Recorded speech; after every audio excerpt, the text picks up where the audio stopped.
Okay, today we're talking about installing a starter on a 96 Jeep Cherokee. It's two-wheel drive.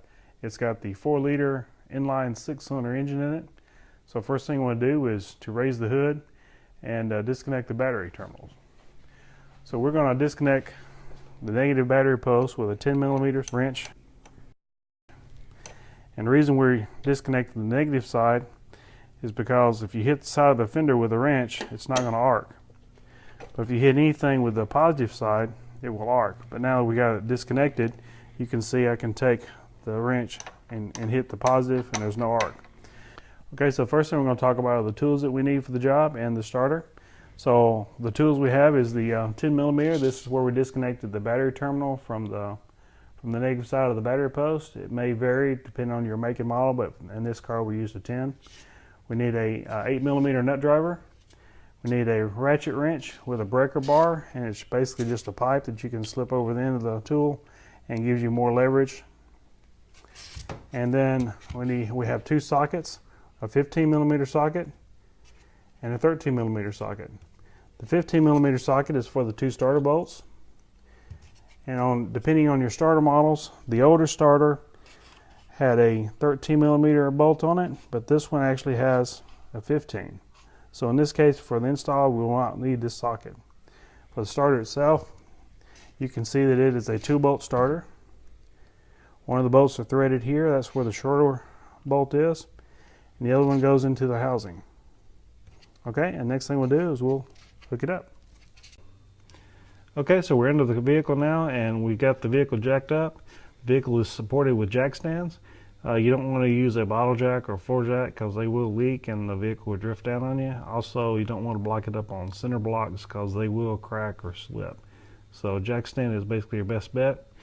I'm going to show you the wire connection here for the starter. Notice you got two. They're kind of built in this molded plastic piece. This is where you use your 15 or your 13mm socket to your starter, and this is where you use your 8mm nut driver, and we're going to do that last. So right now here are your bolting points. Again, we've got a 2-bolt starter and pretty easy to work with. It's not 4-wheel drive. Okay, we're going to put the starter into place. Notice the solenoid area goes up and the gears are going towards the engine. I'll fish that into the hole there. And then what we're going to do is we're going to finger tighten the bolts.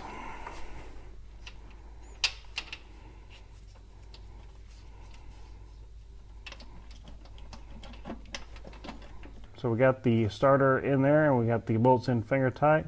So again, I want to show you the top bolt here is the shorter bolt. It's the one that goes into the threads onto the starter. The bottom bolt here is the longer bolt, and it's finger tight into the transmission housing.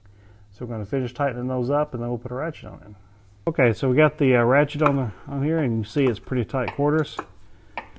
But also you can see that there's no use to try to use this with an extension or a universal joint. You just have to be a little patient with it and just ratchet away until you get it snug. So there we go. It's getting tight. Again, check for alignment. We're good. Okay, so we got the bolts tightened down. So now we got have a torque wrench on it with a 12-point socket, and we're going to, the book says 33, so we're going to take 33 to 35 foot-pounds. Okay, next, since we've got the bolts torqued down to spec, which is 33 foot-pounds, next we're going to connect our wires. And what we're going to do first is we're going to take the nuts off of these guys. And remember, this is where your 8mm nut driver is used and your 15mm wrench. It's very important not to over torque these, so we're going to use hand tight on these. And basically what we want to do is once we tighten these wires down, I know hand tighten for one person may be different for someone else, but we're going to get to where we just barely crush or collapse that lock washer, and then that's good enough. Okay, so now we're going to the smaller wire, and again we're using the 8mm nut driver, and we want to get it just tight enough to crush that lock washer. And again, this is one of those situations where you don't want to over tighten it.